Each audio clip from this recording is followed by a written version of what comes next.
One more exercise for you to do before you actually start to call for semi-owners. You've already called as a buyer.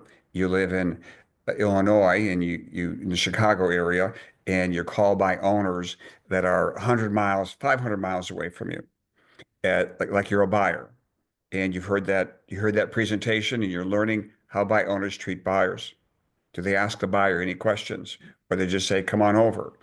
So be a buyer for a moment. But I also want you to make up call by owners in your state that are hundreds of miles away from you. And I want you to get good at, if you will, setting that first appointment. And if you get rejected on a buy owner that's 500 miles away from you, you won't even feel rejected. You won't feel gut punched. You won't feel like, oh, this is frustrating because you're just role playing. And so if agents just start calling the FISBOs in the area and they run out of FISBOs, and it's like they can't get the appointment in, they can't get in the door, and they go, "Well, that wasn't for me. Let's do some marketing."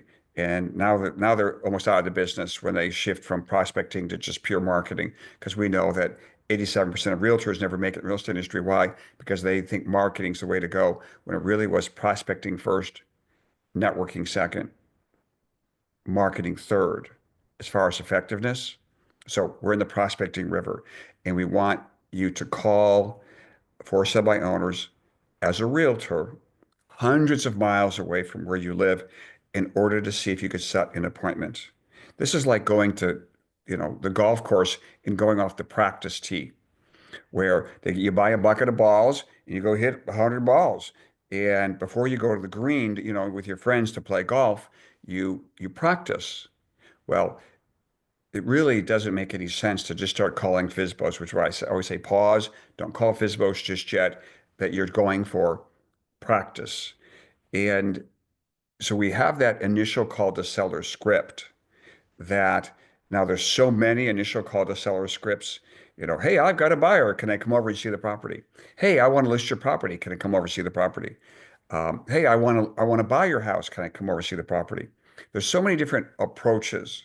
The question is, which one is best for you? Now, if you listen to our training video, we have a specific approach that whether you're in the free program or you're in the group coaching or you're just one-on-one coaching where it's much more intense and effective. So we have our script that we recommend to you because our program is really an end to end, from the first phone call, how to track them, how to get the leads, to how to close them at the very end, how to price the house, how to pitch your brokerage fee, how to follow up in between, all these different things. And if you skip steps, you probably skip out. And you go, that wasn't for me. And you leave the industry. So I hope this was helpful to you in that you'll start calling.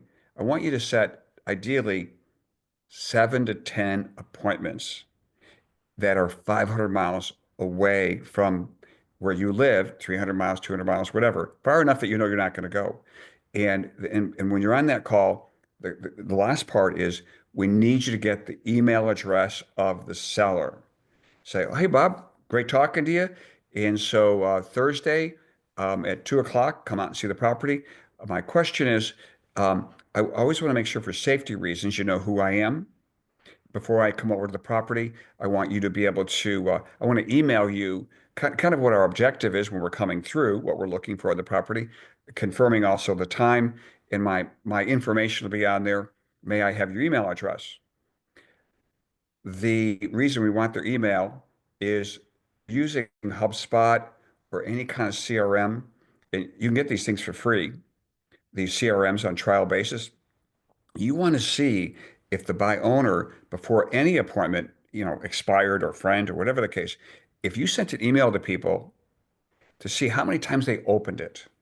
I've had it where, 10 to 15 times before the appointment, people open up that email. Now we have another video for you on what do you send to people that's really intriguing. It's not, hey, I'll see it too. That's not enough. You had a chance to pitch an idea, not about listing with you, but a pitch an idea about the marketplace. And we don't want to miss that. So we want to be able to email them if possible or text them after you hang up the call, but ideally it's email because you always want to give them a platform where they can hang on to it and you can send them PDFs of data for the area. And that's how you're going to win.